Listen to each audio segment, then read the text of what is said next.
രോഹനും സമീറും പഴയതും വിജനവുമായ ഒരു കാട്ടിൽ നടക്കാൻ പോയി. അപരിചിതമായ സ്ഥലങ്ങൾ സന്ദർശിക്കാൻ ഇരുവർക്കും എപ്പോഴും ഇഷ്ടമായിരുന്നു. ഒരു ദിവസം കാട്ടിൽ ഒരു പഴയതും തകർന്നതുമായ കുടിൽ അവർ കണ്ടു. സമീർ ഭയത്തോടെ പറഞ്ഞു, "ഈ സ്ഥലം വിചിത്രമായി തോന്നുന്നു, രോഹൻ." പക്ഷേ രോഹൻ തമാശ പറഞ്ഞു, "എന്തിനെയാണ് നീ ഭയപ്പെടുന്നത്?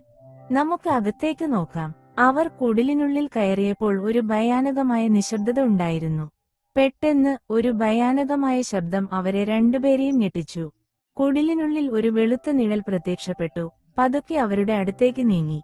"നമ്മൾ ഓടിപ്പോകണം," സമീർ വിറച്ചുകൊണ്ട് പറഞ്ഞു. പക്ഷേ അവർ രക്ഷപ്പെടാൻ ശ്രമിക്കുന്നതിനിടയിൽ വാതിൽ ശക്തിയായി അടഞ്ഞു, അവരെ അകത്തു കുടുക്കി. പെട്ടെന്ന് വെളുത്ത നിഴൽ ഭയാനകമായ ശബ്ദത്തിൽ ചോദിച്ചു, "നിങ്ങൾ എന്തിനാണിവിടെ?" രണ്ട് ആൺകുട്ടികളും സംസാരിക്കാൻ പോലും ഭയന്നുപോയി. പിന്നീട് നിമിഷങ്ങൾക്കുള്ളിൽ അവർ ബോധരഹിതരായി വീണു. ബോധം തിരിച്ചു കിട്ടിയപ്പോൾ അവർ കാടിനു പുറത്തായിരുന്നു കിടന്നത്. പക്ഷേ അവരുടെ ഹൃദയങ്ങൾ ഭയത്താൽ മിടിക്കുന്നുണ്ടായിരുന്നു. ആ ദിവസത്തിനുശേഷം അവർ പിന്നീടൊരിക്കലും ആ കാട്ടിലേക്ക് കയറിയില്ല.